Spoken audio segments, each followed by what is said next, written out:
Hello দর্শক, আপনাদের সবাইকে শুভেচ্ছা জানাচ্ছি টাইম এক্সক্লুসিভ অনুষ্ঠানে। আজকে আমাদের সাথে যারা অতিথি আছেন তাদেরকে নিয়ে আমরা যে বিষয়গুলো আলোচনা করব তার মধ্যে আছে যে আপনারা সবাই জানেন যে যারাই আনএমপ্লয়মেন্ট ফাইল করেছেন তাদের আনএমপ্লয়মেন্টের ডেট শেষ হয়ে যাচ্ছে, আনএমপ্লয়মেন্ট বেনিফিট শেষ হয়ে যাচ্ছে, অনিশ্চিত হবে। আর মাত্র কয়েক সপ্তাহ পরেই অনেকেরই আনএমপ্লয়মেন্ট থাকবে না। তখন আপনারা কি করবেন? একটা অনিশ্চিত ভবিষ্যতের দিকে আমরা এগুচ্ছি। এই অবস্থায় আমাদের করণীয় কি হবে, এই বিষয়টি আলোচনা করব। লকডাউনে শিশুদের অবস্থা এবং কি ভূমিকা পালন করতে পারে কমিউনিটি মিডিয়া, এই বিষয়গুলো আমরা আলোচনা করব। আমাদের ঘরে ঘরে শিশুরা আছে এবং তাদেরকে আমরা অনেকটা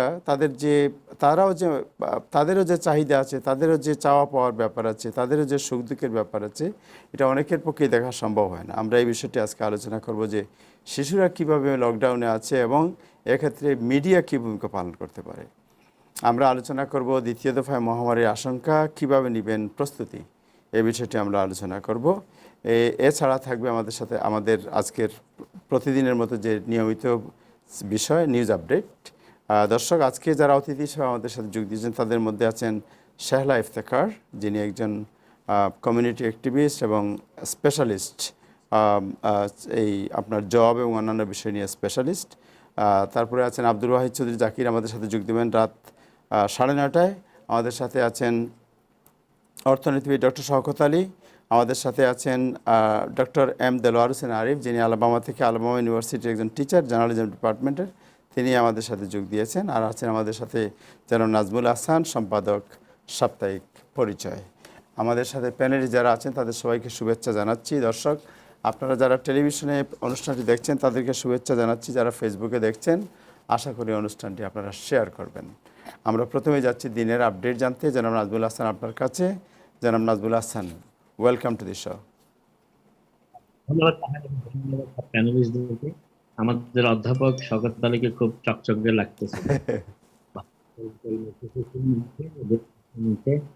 উনি যাতে আমাদের কিছু আশার বাণী শুনাইতে পারেন, যাতে আমাদের পকেটের টাকাগুলো কিভাবে আমরা ধরে রাখতে পারি, এই বুদ্ধিটা হয়তো নিয়ে আসতে দেবেন। যাক, তার আগে একটা বুদ্ধি দেই, যেটি হচ্ছে যে আজকের খবর কিন্তু খুব ভালো না। সারা যুক্তরাষ্ট্রে গত কয়েকদিন ধরে আমি এটা বলে আসছি, আমরা নিউ ইয়র্কবাসীর একটু ভাগ্যবান বলতে পারি এই মুহূর্তে, কারণ অবস্থা যেদিকে যাচ্ছে তাতে আমরা মার্চ এপ্রিলের দিকে নিউ ইয়র্কে যেমন ছিলাম, যুক্তরাষ্ট্রের বেশ কয়েকটি স্টেট এখন সেই অবস্থায় চলে এসেছে। যদিও এদের কেউ কেউ মাঝখানে একবার অর্থনীতি সচল করার নামে সবকিছু খুলে দিয়েছিল এবং সেখানে সৃষ্টি হয়েছে।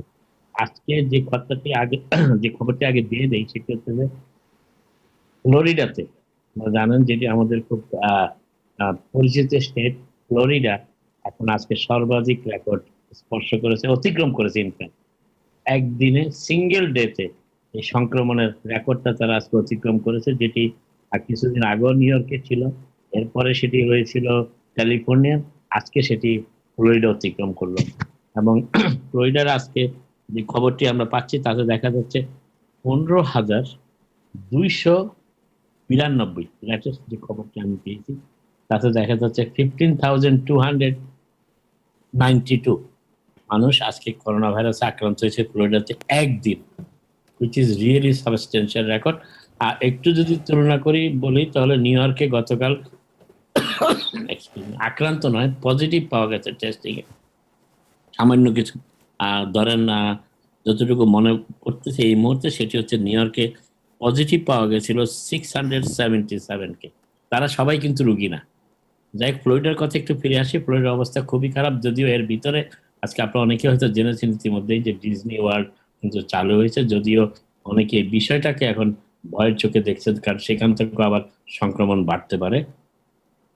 ফ্লোরিডার আগে যে রেকর্ডটা ছিল সেটি একদিনের রেকর্ড ছিল, আর ক্যালিফোর্নিয়ার সেটা ছিল 11,694, যেটি গত বুধবারে মাত্র ছিল, সেটিকে ফ্লোরিডা গতকাল অতিক্রম করেছে।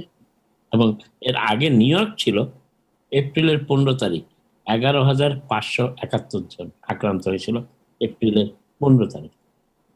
এই হচ্ছে মোটামুটি আক্রান্তের খবর। এবং এই যে স্পাইকটা যে বেড়ে যাচ্ছে, এটা বেশ কয়েকটি স্টেটকে এখন মোটামুটি শঙ্কায় ফেলে দিয়েছে এবং অবস্থা দৃষ্টে মনে হচ্ছে যে সেখানে আবার হয়তো লকডাউন বেশ জোরালো ভাবে চালু করছে। যদিও আমরা গতকাল বলেছিলাম যে টেক্সাসে এটি চালু হয়েছে অলরেডি ইতিমধ্যেই, এবং ফ্লোরিডা হয়তো এখনো সরাসরি ওপেনলি সব অঞ্চল লকডাউন করেনি, কারণ ফ্লোরিডার গভর্নর ডিসান্টিস উনি ট্রাম্প যা বলেন তাই উনি করেন। দেশের ওখানকার ওনার স্টেটের অবস্থা কি সেটা উনি খুব একটা চিন্তা ভাবনা করেন না, যার ফলে ফ্লোরিডার এই পরিণতিটা দাঁড়িয়েছে। এবং ট্রাম্প নিজেও যুক্তরাষ্ট্রকে যথেষ্ট বিপদে ফেলেছেন এই করোনা ভাইরাসের ক্ষেত্রে।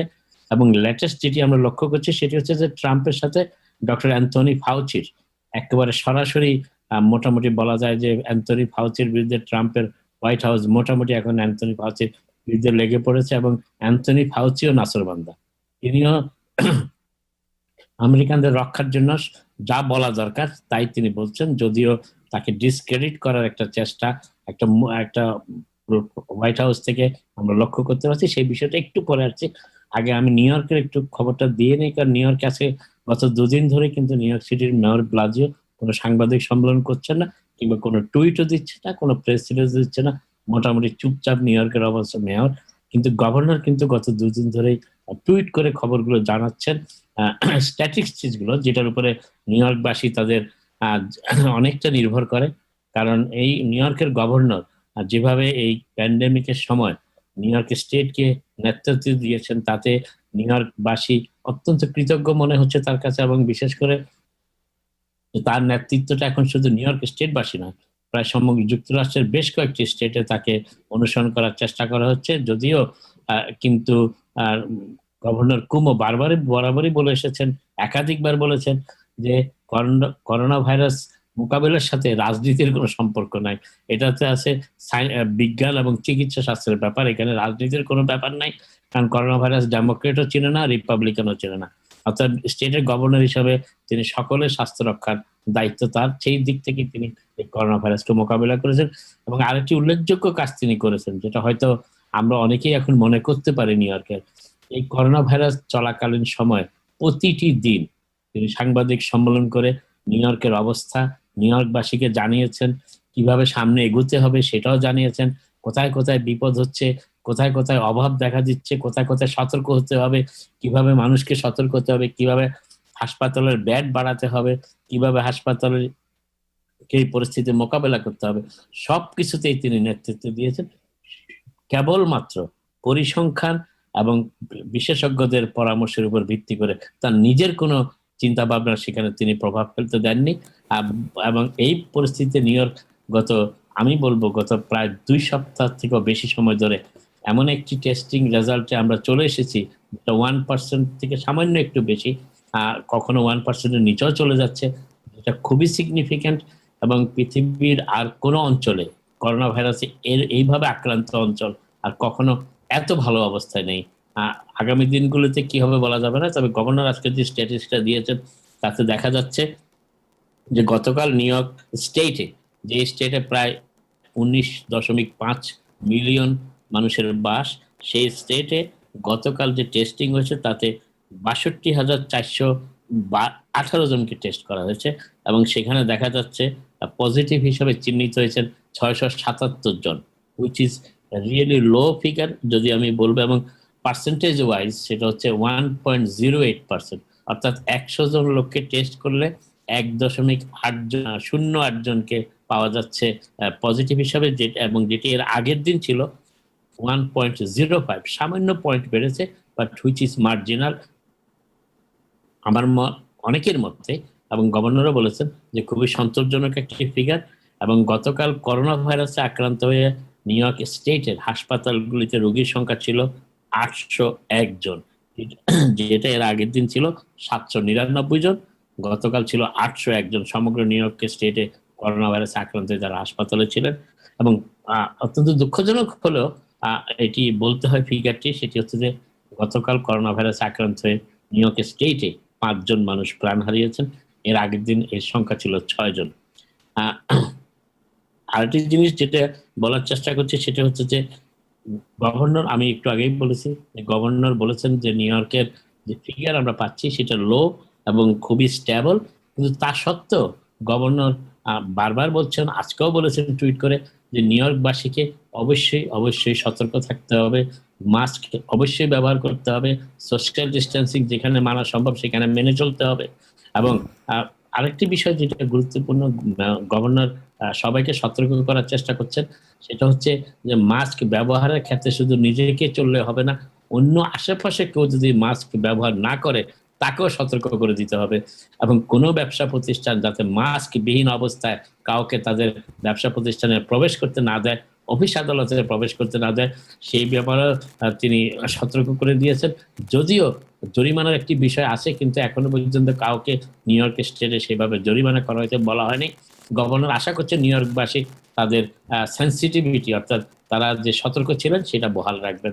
এবং গতকাল আমরা একটা তথ্য বলেছিলাম, গবেষণালব্ধ তথ্য, সেটি হচ্ছে যে মাস্ক ব্যবহার করলে, আমি আবারও বলছি, মাস্ক ব্যবহার করলে করোনা ভাইরাসের সংক্রমণ থেকে 65-70% টাইম রক্ষা পাওয়া যায়। এটি গবেষণালব্ধ ফল, এটি কোনো কারো ব্যক্তি বিশেষের উক্তি নয়। যাই হোক, আমরা মনে করি নিউ ইয়র্কবাসী এবং নিউ ইয়র্ক সিটি মানুষ এই মাস্ক ব্যবহার করবে। যদিও একটু দুঃখের সাথে বলতে হয়, আশঙ্কার সাথেই বলতে হয় যে নিউ ইয়র্কের কয়েকটি বাঙালি এলাকাতে বিকেলের দিকে যখন মানুষের ভিড় বাড়তে থাকে তখন অনেকেই মাস্ক বিহীন অবস্থায় দেখা যায়। আর সেটি খুবই বিপজ্জনক, কারণ আমরা জানি করোনা ভাইরাসে একজনের মাধ্যমে অনেকেই আক্রান্ত হতে পারেন, এবং এটি খুবই গুরুত্বপূর্ণ একটি বিষয়। এটা সতর্ক অবস্থানে সবাইকে থাকতে হবে। এবং আমি মনে করি আজকে এই অনুষ্ঠান যারা দেখছেন তারা প্রত্যেকে এই বিষয়টার দিকে নজর দিবেন, কারণ এটি আমাদের বাংলাদেশি আমেরিকান কমিউনিটির জন্য একটি বিপজ্জনক সংকেত। কারণ অনেকেই এলাকাগুলোতে দেখা যাচ্ছে মাস্ক ব্যবহার করছেন না। আমি নিজেও দেখেছি জামাইকা এবং জ্যাকসন হাইটসে। এটি খুবই বিপজ্জনক, এই ব্যাপারে সবাই সতর্ক থাকবেন। আরেকটি যেটা কথা বলছিলাম, যেটা ডক্টর অ্যান্থনি ফাউচি আমেরিকার খুব রেসপেক্টেড ফিজিশিয়ান, এবং যাকে গভর্নর কুমো সবসময় যার সাথে পরামর্শ করেন, উনি এটা বলেছেন কয়েকবার। সেই অ্যান্থনি ফাউচি বারবার সতর্ক করছেন যুক্তরাষ্ট্রের মানুষকে যে করোনা ভাইরাসের ব্যাপারে যে সমস্ত তথ্য হোয়াইট হাউস কিংবা সরকারি প্রশাসন থেকে দেওয়া হচ্ছে সেটি সঠিক নয়, সঠিক তথ্যের উপর ভিত্তি করে নয়। করোনা ভাইরাসে আমরা এখনো হাঁটু জল থাকলে যেভাবে নিমজ্জিত থাকে আমরা ঠিক সেইভাবেই আছি করোনা ভাইরাসে, এবং এই সংক্রমণ বাড়ার সম্ভাবনা আরো বেশি। এবং তাকে সমর্থন করে হোয়াইট হাউসের টাস্ক ফোর্স, যেটি করোনা ভাইরাস টাস্ক ফোর্সের একজন সদস্য আজকে বলেছেন যে যুক্তরাষ্ট্রে করোনা ভাইরাস সংক্রমণের ব্যাপারে আমরা তেমন সফলকাম হতে পারছি না, এবং আগামী দিনগুলোতে যদি মৃতের হার আরো বেড়ে যায় তাহলেও আমরা অবাক হওয়ার কিছু থাকবে না। এটি তার হোয়াইট হাউস টাস্ক ফোর্সের একজন সদস্য বলেছেন। যদিও প্রেসিডেন্ট ট্রাম্পের হোয়াইট হাউসের স্টাফরা বলতে শুরু করেছেন, কর্মকর্তারা বলতে শুরু করেছেন যে ডক্টর ফাউচি এ পর্যন্ত যা বলেছেন তার অনেক কিছুই সত্য প্রমাণিত হয় নাই, এবং তারা একটি লিস্টও এনবিসি নিউজকে ধরিয়ে দিয়েছেন যে অতীতে ডক্টর ফাউচি যে সমস্ত বক্তব্য রেখেছেন তার পরবর্তীতে তার অনেকটা সত্য হয়নি। অর্থাৎ ডক্টর ফাউচি অতটা ক্রেডিবল নয়, মানে অর্থাৎ অতটা বিশ্বাসযোগ্য নয়, এটাও চেষ্টা করছেন। কিন্তু ডক্টর ফাউচি দমে যাবার পাত্র নয়, তিনি স্বাভাবিকভাবেই সহজাতভাবে যেভাবে কথা বলছেন সেভাবে বলে আসছিলেন এতদিন, এখনো বলছেন। তিনি বলছেন যে যুক্তরাষ্ট্র থেকে করোনা ভাইরাসের সংক্রমণ কোনোভাবেই কমেনি, বরং বাড়ছে, এবং এর জন্য সকলকে সতর্ক হতে হবে। মাস্ক ব্যবহারের উপর তিনি গুরুত্ব দিয়েছেন। আরেকটা জিনিস হচ্ছে যে আপনারা জানেন যে গতকাল পরশুদিন আমরা বলে এসেছি যে স্কুল খোলার ব্যাপারে, সেপ্টেম্বরে স্কুল খোলার একটা বিষয় আছে যুক্তরাষ্ট্রের সর্বত্র, এবং প্রেসিডেন্ট ট্রাম্পের এডুকেশন সেক্রেটারি যিনি মিসেস ডিভোস, তিনি আজকে বলেছেন যে স্কুলগুলো অবশ্যই খুলতে হবে। যদিও এখানে আমাদের একটা জিনিস মনে রাখতে হবে সকলকে, যে হোয়াইট হাউস কিংবা প্রেসিডেন্ট ট্রাম্পের কোনো মন্ত্রিসভার সদস্যের নির্দেশে কোনো স্কুল পরিচালিত হয় না, খোলাও হয় না, বন্ধও হয় না। তিনি একটা ডিরেক্টিভ দেওয়ার চেষ্টা করেছেন, এবং ইতিমধ্যেই নিউ ইয়র্কের মেয়র ব্লাজিও নিউ ইয়র্ক সিটি স্কুলগুলো সেপ্টেম্বরের শুরুতে খোলার একটা আনুমানিক একটা সিদ্ধান্ত দিয়েছেন, এবং তিনি বিভিন্ন ধারায় স্কুলটি চালু হবে বলেছেন। সেটি গতকালও আমরা বলেছি, এর আগের দিনও বলেছি। সেটি হচ্ছে যে ক্লাসগুলো করা হবে ব্লেন্ডেড সিস্টেমে। কোনো ছাত্রকে 3 দিন যেতে হবে, কোনো ছাত্রকে 2 দিন যেতে হবে। প্রথম সপ্তাহে 3 দিন গেলে পরের সপ্তাহে 2 দিন, এরপরের সপ্তাহে 3 দিন, এভাবে সিরিয়ালে যেতে হবে। এবং যে সমস্ত বাবা মারা তাদের সন্তানদের স্কুলে পাঠাতে নিরাপদ ফিল করছে না, তারা তাদের বাসায় রেখেই তারা পড়াশোনা করতে পারবেন।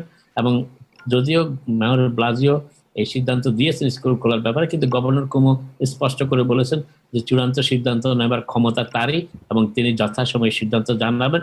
তবে মেয়রের সিদ্ধান্তকে তিনি একেবারে নাকচ করে দেননি, তিনি বলেছেন যে এটি প্রস্তুতিমূলক ঘোষণা হিসাবে এটি ঠিক আছে, কিন্তু চূড়ান্ত সিদ্ধান্তটি তিনি জানাবেন। এটি আমাদেরকে অপেক্ষা করতে হবে অ্যাটলিস্ট অগাস্টের দ্বিতীয় কিংবা তৃতীয় সপ্তাহ পর্যন্ত স্কুলগুলো আসলে কিভাবে খুলছে এবং কখন খুলছে। আরেকটি জিনিস যেটা আজকে স্টিমুলাসের প্যাকেজের ব্যাপারে অনেকেরই আগ্রহ। স্টিমুলাসের ব্যাপারে এখনো চূড়ান্ত দ্বিতীয় স্টিমুলাস চেকের বেটা আমি মিন করছি, যেটা আমরা গত কয়েকদিন ধরে এই ব্যাপারে দর্শকদের ধারণা দিয়ে আসছি, এখনো পর্যন্ত কোনো সিদ্ধান্ত গৃহীত হয়নি। অতএব স্টিমুলাস চেক একটি হয়তো পাওয়া যেতে পারে, যে ধারণাটা কংগ্রেসের রিপাবলিকান এবং সিনেট সদস্যরা দিচ্ছেন, প্রেসিডেন্ট ট্রাম্পও দিয়েছেন, সেই ভিত্তিতেই এই আশাবাদ। কিন্তু কিভাবে, কি পরিমাণ, সেরকম কোনো ঘোষণা এখনো আসেনি। জুলাইয়ের 15 তারিখের পরে সিনেট অধিবেশন বসলে সেখানে এই বিষয়টি চূড়ান্ত হবে।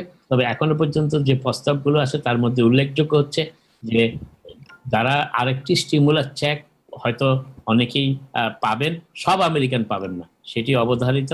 এবং আগে তাদের ইনকাম লেভেল ছিল সেই লেভেল থেকেও এবার একটু কমিয়ে আনার চেষ্টা করা হচ্ছে, কারণ তারা মনে করছেন, বিশেষ করে রিপাবলিকানরা মনে করছেন যে যারা একটু বিত্তশালী আছে তাদেরকে স্টিমুলাস চেক দেওয়ার কোনো প্রয়োজন নেই। অতএব যারা একটা ধারণা দেওয়ার চেষ্টা করেছিলেন সেটি হচ্ছে সিনেট রিপাবলিকানরা, সেটি হচ্ছে যে $40,000 ইনকাম যাদের কিংবা তার চেয়ে কম, তাদেরকে স্টিমুলাস চেক দেওয়া ব্যবস্থা তারা করতে চান। কিন্তু তারা বলেননি এটা কি ইন্ডিভিজুয়াল ইনকাম না জয়েন্ট ইনকাম, এই ব্যাপারটা তারা ক্লিয়ার করেননি। আরেকটি বিষয় যেটি, সেটি হচ্ছে যে একটু আগে তাহের বলেছেন আপনাদের এই অনুষ্ঠানের শুরুতে, যে আনএমপ্লয়মেন্ট বন্ধ হয়ে যাচ্ছে। আসলে আনএমপ্লয়মেন্টটা ঠিক বন্ধ হচ্ছে না। প্যান্ডেমিক আনএমপ্লয়মেন্ট হিসাবে যে অতিরিক্ত $600 পাওয়া যেত প্রতি সপ্তাহে, সেটি 16 সপ্তাহের একটি স্কেজুল ছিল, সেটি আগামী 26শে জুলাই শেষ হয়ে যাচ্ছে। কিন্তু আনএমপ্লয়মেন্ট 39 সপ্তাহ ধরে চলতে পারে, কেউ ক্লেম করতে পারেন 39 সপ্তাহ, 39 উইকস, কিন্তু সেটা তাদের রেগুলার আনএমপ্লয়মেন্ট রেট হিসাবে তারা পাবেন, অতিরিক্ত $600 পাবেন না, এবং সেটা বাড়ানোরও কোনো সুযোগ সম্ভাবনা এখন দেখা যাচ্ছে না। যদিও হাউসে যে বিলটি পাশ করেছিল কেয়ারস অ্যাক্টে, সেটা আগামী বছর পর্যন্ত কন্টিনিউ রাখার কথা বলা হয়েছিল, কিন্তু সিনেট রিপাবলিকানরা সেটি সরাসরি নাকচ করে দিয়েছেন। তারা বলছেন যে অতিরিক্ত $600 দেওয়ার ফলে অনেকে কাজে যাওয়ার আগ্রহ ফিরে পাচ্ছেন না। আরেকটি বিষয় যেটি বলার চেষ্টা করছিলাম, যে আমরা এখনো নিউ ইয়র্ক স্টেটে যে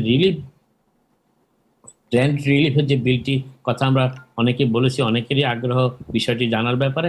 এখন কর্তৃপক্ষ এই রিলিফের অর্থ কিভাবে বন্টন করা হবে, কিভাবে দেওয়া হবে, সে ব্যাপারে চূড়ান্ত কোনো সিদ্ধান্ত এখনো দেননি।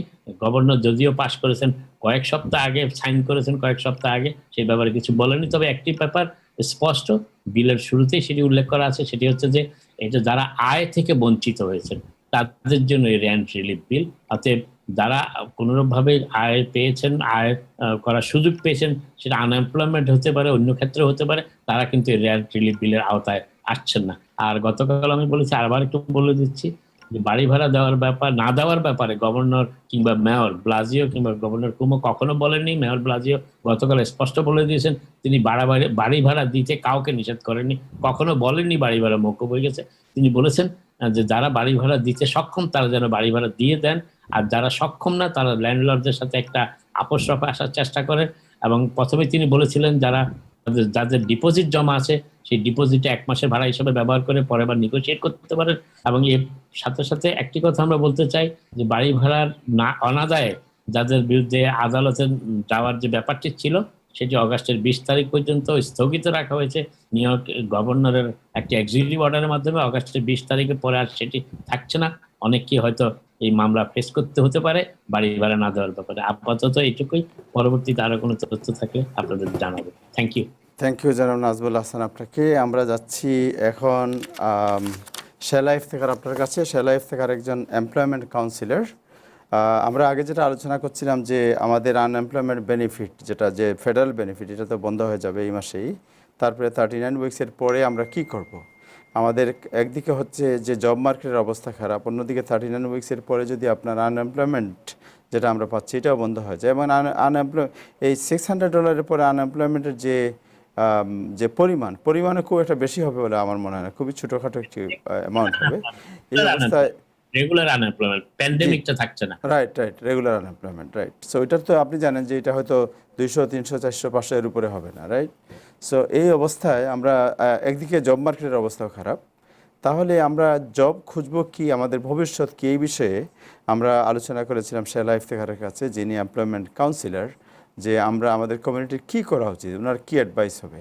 আমরা ওনার সাথে আলোচনা শুরু করার আগে ওনার একটা ছোট্ট ভিডিও আছে, ভিডিও ক্লিপটা একটু আমরা দেখতে চাই।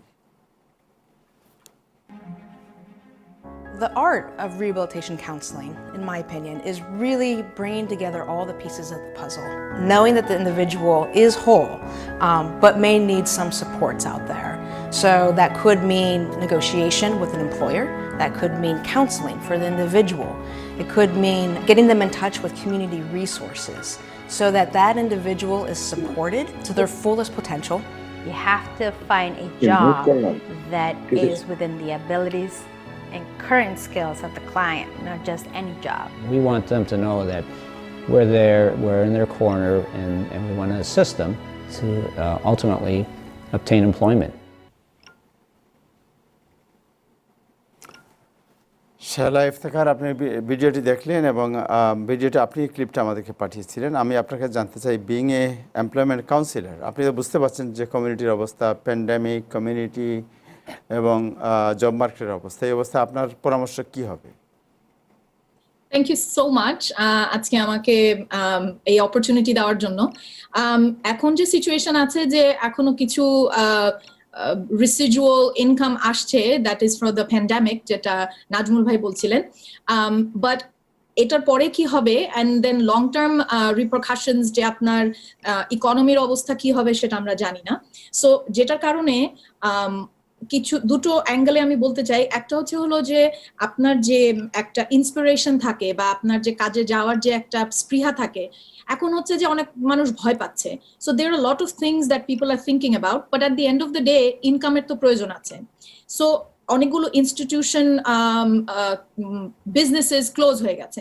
So that might be those are the blue collar jobs, যেমন মনে করেন স্টারবাকস এর কথা শুনছি, বা ডাঙ্কিন ডোনাটস শুনছি, বা ডিফারেন্ট কোম্পানিজ গুলো ব্যাংক্রাপসিতে চলে যাচ্ছে। Uber is also affected. So the main স্ট্রিমে যেগুলো ধরনের জবগুলো মানুষ করছিলেন বা অভ্যস্ত ছিলেন, সেগুলো সেই সোর্সেস হয়তো বা থাকবে না। তো এখন আমাদের জন্য সেটা আমরা কি করতে পারি? আমি I do have a masters in vocational counselling. So যেটা এমপ্লয়মেন্ট কাউন্সিলিং কে যে একটা ইন্ডিভিজুয়াল, যেটা আপনারা ভিডিওটা দেখলেন, যে ওটার কারণে ওটাতে আপনারা হয়তো বুঝতে পারছেন যে ওটাতে রিসোর্সেস কে ট্যাপ ইন করা খুব জরুরি। So resources মধ্যে new York city is actually a leader in যেটা I think নাজমুল ভাই বলছিলেন, to piggyback on that, যে new York city is doing a lot of things that are really futuristic. So সেটার মধ্যে আমি বলতে চাচ্ছি কুইকলি, যে একটা হলো that's called accessnyc.gov. So access is spelled with 2 C's and 2 S's. So it's access.nyc.gov, which is a part of Workforce One. So আমি যে ওয়েবসাইটটা দিচ্ছি, hopefully on Facebook, I think Taher ভাই দিয়ে দিতে পারবেন, যে আমরা এটা লিংক দিয়ে দেব ফেসবুকে সবাইকে। অ্যাবসলিউটলি। সো ওয়ার্কফোর্স ওয়ান যেটা করছে, যে আপনার যে রেজুমে আছে বা আপনার যে কোয়ালিফিকেশন আছে, আপনার স্কিল আছে, সেই স্কিলকে এখন আপনার হাইলাইট করতে হবে। অনেক সময় আমাদের বাঙালিদের মধ্যে বা আমরা অনেকে ফিল করি যে না, আমার তো কোনো স্কিল নেই। That is not true. তো আপনি যখন ওই ওয়েবসাইটে যাবেন, অনেকগুলো প্রশ্ন থাকবে, সেটা থেকে আপনি বুঝতে পারবেন যে আপনার স্কিল কি আছে, ওটার সাথে ম্যাচ করা যায়। এটা হচ্ছে একটা। সেটা হচ্ছে যে আপনি ওই ওয়ার্কফোর্স ওয়ানে যাবেন। এখন ওয়ার্কফোর্স ওয়ান কিন্তু আপনার কুইন্স বেস আছে, ব্রুকলিন আছে, ব্রঙ্কস আছে, স্ট্যাটেন আইল্যান্ড আছে। So New York City, these are very very good websites that you could go. আচ্ছা, সেটা গেল ওয়েবসাইট। এটা ছাড়া আরেকটা আছে, সেটা হচ্ছে গিয়ে জব লিঙ্ক, যেটা I believe 6 to 7 years ago mayor's office এগুলো এনেছে নিউ ইয়র্ক সিটির জন্য only, not for Long Island, not for out of the city, not for the entire state, কিন্তু ফান্ডিং এসেছিল একমাত্র মেয়রের অফিস থেকে, and that was called job link text. এটা আমার মনে হয় it's a fabulous text system, যেটা একমাত্র নিউ ইয়র্ক সিটির জন্য অ্যাপ্লাই করে। সেটা হলো it's called job link text to work, number two to work.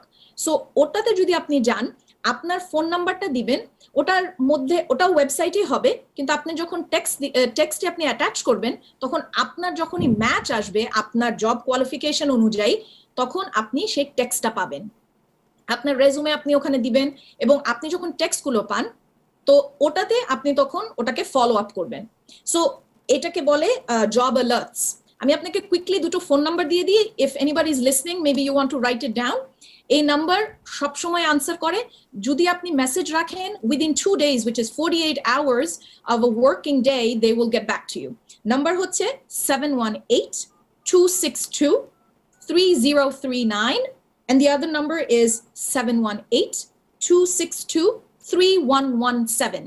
So এই দুটো হচ্ছে phone numbers that are very critical, যেটাতে আপনি আপনার টেক্সটে ওই এমপ্লয়মেন্ট গুলো স্কিলস বেস আপনি টেক্সট গুলো পেয়ে যাবেন।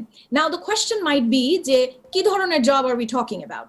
সো প্রাইমারিলি এখন যে জবগুলো অ্যাভেলেবল আছে সেটা কিন্তু আপনি দেখতে পাবেন, এগুলো সব কিন্তু New York City base. Department of লেবারে গেলে কিন্তু আপনি নিউ ইয়র্ক সিটির বাইরের গুলো দেখতে পাবেন, but I am just talking about new York city for now. So এখানে আপনি পাবেন কি ধরনের জব, ফর এক্সাম্পল JFK তে, LaGuardia-তে, TSA workers, New York City workers, there could be Best Buy, এখন ট্যাক্স সিজনের জন্য H&R Block, there could be Burger King. I just looked it up. ওখানে দেখলাম যে Burger King এর জব পজিশনস আছে।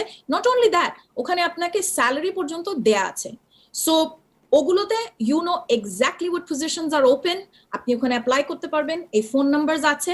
And in the future, if Tahir Bhai gives me an opportunity, I can also provide some more information যেভাবে আপনারা এগুলো সাইটগুলো ব্যবহার করতে পারেন। And আরেকটা the good thing is যে আপনি যখন এই Access NYC তে যাবেন সেখানে আপনি housing and also for food, and believe it or not, Covid এর সাথে আপনি কিন্তু আপনার ইমিগ্রেশনের ইনফরমেশনও পাবেন, and that is straight from the government, and it is Cuomo and the mayor's office এরা করছে, de Blasio is doing it. So I really applaud that New York City, yes, it's a very strong city and a strong state, and I think they're doing a wonderful job. Tahir Bhai, if I have 2 more minutes, I could speak about a little more. কিছু আমি বলতে পারি resume সম্বন্ধে, আপনি কিভাবে apply করবেন। You can take another 5 minutes. Oh, fantastic. Okay, ঠিক আছে, তাহলে আমি আপনাদেরকে আরো একটা জিনিস সম্বন্ধে আপনাদেরকে বলি, যেটা আমি তাহের ভাইয়ের সাথে ব্রিফলি ডিসকাস করছিলাম। সেটা হচ্ছে যে আপনি যখন জব অ্যাপ্লাই করেন, অনেক সময় মানুষ বলে যে আমি তো অ্যাপ্লিকেশন দিলাম, এতদিন ধরে অপেক্ষা করছি, আমি কোনো রিপ্লাই পাচ্ছি না, আমার এক্সপিরিয়েন্স আছে, আমার স্কিল আছে, হোয়াটস গোয়িং অন। সো যেটা হয়, একটা স্ক্রিনিং সিস্টেম আছে যেটা কম্পিউটারাইজ সিস্টেম, ওটাকে বলা হলো ATS. ATS is called applicant tracking system. So ATS applicant tracking system দিয়ে আপনার রেজিউমেগুলোকে স্ক্রিন করা হয় based on what? Based on your skills of course, but আপনার keywords এর মানেটা কি? মানেটা হচ্ছে যে আপনি যখন বলেন যে আমি একটা রিসেপশনিস্ট হিসেবে কাজ করি, আমি একটা ক্লার্ক হিসেবে কাজ করি, অথবা আমি সেক্রেটারি হিসেবে কাজ করি, তিনটা কিন্তু একই জিনিস। কিন্তু ওই যে অ্যাপ্লিকেশন যে জবের জন্য ছিল ওটাতে হয়তো লেখা ছিল সেক্রেটারি, কিন্তু আপনার রেজুমেতে লেখা হচ্ছে ক্লার্ক অথবা রিসেপশনিস্ট। এখন কম্পিউটার কি করছে, ওরা কিন্তু ওই যে ATS অ্যাপ্লিকেন্ট স্ক্রিন সিস্টেমে অটোমেটিকলি রিজেক্ট করে দিচ্ছে। সো এই কারণে আপনি ফিল্টার যখন হয়ে যায় রেজুমে, আপনার কাছে কোনো আনসার আসছে না, বিকজ আপনার রেজুমে রিজেক্ট হয়ে গেছে, only because আপনি প্রপার কিওয়ার্ড ইউজ করেননি। So quick tip is that for a resume, please make sure আপনার রেজুমে তো যদি প্রপার কিওয়ার্ড না থাকে, আপনি প্লিজ ওটা চেঞ্জ করেন। আপনি দেখেন যে অ্যাপ্লিকেশনে আপনার জব সার্চ যখন করছেন ওখানে ওরা কিওয়ার্ড ব্যবহার করছে, সেটাই আপনি একটু রেজুমেটা চেঞ্জ করে দিবেন। Now speaking of resume, quickly another thing I wanted to mention, যে আপনার রেজুমে র্যাঙ্কিং হয় according to your education. I call it USP, which is unique selling point, which could be education, আপনার degree আছে, অথবা হতে পারে আপনার skills আছে, অথবা হতে পারে আপনার এক্সপিরিয়েন্স আছে, আমি 10 বছর ধরে কাজ করছি, something like that. So this 3 things is going to make it or break it in your job. আরেকটা জিনিস যেটা বললাম কুইকলি, আপনার keyword and ranking for ATS। So আপনার রেজুমেটা একটু চেক করে নেন। আপনি কিন্তু রেজুমে চেক করার জন্য কিন্তু ওয়েবসাইট আছে যেটা আপনার রেজুমেটা চেক করে আপনাকে জানাই দিবে যে আপনার কি কি প্রবলেম আছে রেজুমেতে। প্লিজ আপনারা কেউ ওটার জন্য পয়সা দিবেন না, বাট ওটা আপনি ফ্রিতে চেক করে ফেলতে পারেন যে রেজুমেটা ঠিক আছে কিনা। আর তারপরে আরেকটা জিনিস বলতে চাচ্ছিলাম যে অনেক সময় আপনি যদি পার্সোনালি কাকে পাঠান তখন অনেক সময় মানুষ ইমেলটা খুলতে পারে না। তো আপনার যেটা হচ্ছে কম্প্যাটিবিলিটি, আপনার রেজুমেটা কি আপনি পাঠাচ্ছেন ডক হিসাবে, ডকুমেন্ট যেটা থাকে, অথবা আপনি কি পিডিএফ এ পাঠাচ্ছেন। whenever you send it on a PDF there's a two things. One is PDF is a picture which means এটা ছবি হিসাবে যাচ্ছে, so that's a good thing, কারণ হচ্ছে আপনার রেজুমে কেউ চেঞ্জ করতে পারবে না, কেউ অল্টার করতে পারবে না। ডকুমেন্ট কিন্তু করতে পারবে, বাট প্রবাবলি কেউ করবে না। বাট অনেক কম্পিউটার্স কিন্তু পিডিএফটা রিড করতে পারে না, ATS কিন্তু রিড করতে পারে না, রিজেক্ট করে ফেলে। সো দ্য বেস্ট is, আর অ্যাকচুয়ালি ATS বলে যে 95% of PDF resumes রিজেক্ট হয়ে যায়। সো আপনার রেজুমেটা প্লিজ ডকে রাখেন এবং আপনি ওটা ওইভাবেই পাঠান, তো কম্প্যাটিবিলিটিতে যেন কোনো ইস্যু না হয়, মানে মেইনলি আপনার রেজুমে যেন থ্রু হয়ে যায়। So that is very important. So thank you তার ভাই, I hope I am within the time. So আমি আপনাকে এই তিনটা ইম্পর্টেন্ট জিনিস বলতে চাচ্ছিলাম, and in the future if you need me, absolutely, I also have a master's degree in mental health and you really need to look into that. Be cheerful, আপনি ভালো মানুষদের সাথে কথা বলেন, and have the hope and will get through this. Thank you so much. Thank new you, York strong. Thank you Shaila আপনাকে। আপনি আমাদের সাথেই থাকুন, আমরা আবার আপনার সাথে কথা বলবো। আমরা যাচ্ছি ডক্টর এম দেলোয়ার হোসেন আরিফ, যিনি assistant professor digital journalism, university of south Alabama. Professor Delwar, আপনাকে শুভেচ্ছা জানাচ্ছি। আপনাকে প্রথম আজকে আমাদের অনুষ্ঠানে আমন্ত্রণ করা হলো। আজকে প্রথমেই আপনাকে প্রশ্ন করতে চাই, being a professor of journalism, আপনি তো নিশ্চয়ই এথনিক জার্নালিজমকে ফলো করেন। এই যে কোভিড-19 এবং আমাদের বাংলাদেশি এথনিক মিডিয়া, এর রোলকে আপনি কেমন দেখেন? ধন্যবাদ তাহের ভাই। আজকে আমি প্রথমেই ধন্যবাদ দিতে চাই আপনাকে এবং টাইম টেলিভিশনকে আমাকে আমন্ত্রণ জানানোর জন্য। কারণ হচ্ছে যে আমরা জানি যে নিউ ইয়র্কে প্রচুর বাংলাদেশি ভাই বোনরা থাকেন। তো নিউ ইয়র্কের যে এথনিক টেলিভিশনগুলো বা মিডিয়াগুলো আছে সেগুলো হচ্ছে যে নিউ ইয়র্ক বেসড যারা এক্সপার্ট আছেন তাদেরকে ডাকেন কথা বলার জন্য। তো আমরা থাকি হচ্ছে যে আলাবামা স্টেটে, আপনি আমাকে ডেকেছেন সেই জন্য আমি ধন্যবাদ জানাই। এবং আজকে এই সুযোগে আমি যেসব বাংলাদেশি ভাই বোনরা এই কোভিড-19 কারণে নিউ ইয়র্কে মারা গিয়েছেন তাদের আত্মার মাগফিরাত কামনা করছি। তো আজকে আপনার এথনিক মিডিয়া যে একটা ভালো রোল প্লে করতে পারে বাংলাদেশি কমিউনিটির কাছে এবং হচ্ছে যে কোনো কমিউনিটির কাছে, এটা একটা প্রমাণ হচ্ছে আজকের অনুষ্ঠানটা।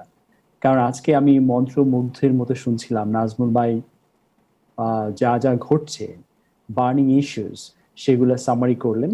এবং হচ্ছে যে শাহলা আপা, সেটা হচ্ছে যে এমপ্লয়মেন্টে কিভাবে প্রভাব বিস্তার করে, কিভাবে ভালো কাজের ক্ষেত্রে কাজে লাগানো যায় সেটা বললেন।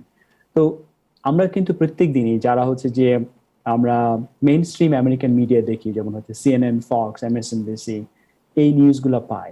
কিন্তু হচ্ছে যে আমাদের বাংলাদেশি ভাই বোন যারা আছেন, এটা গবেষণায় প্রমাণিত হয়েছে এবং গবেষকরা দেখেছেন যে যারা ফার্স্ট জেনারেশন ইমিগ্রেন্টস, অর্থাৎ আমি ফার্স্ট জেনারেশন ইমিগ্রেন্ট বা আপনারা যারা এখানে আছেন তারা হয়তো অনেকে ফার্স্ট জেনারেশন ইমিগ্রেন্ট, তারা হচ্ছে যে বাংলাদেশ সম্পর্কে, বাংলাদেশের নিউজ জানার জন্য, বাঙালিদের কাছাকাছি থাকার জন্য, মানে নিজের দেশের নিউজ যেমন হচ্ছে তারা সাবস্ক্রাইব করে এবং কমিউনিটি নিউজ সাবস্ক্রাইব করে।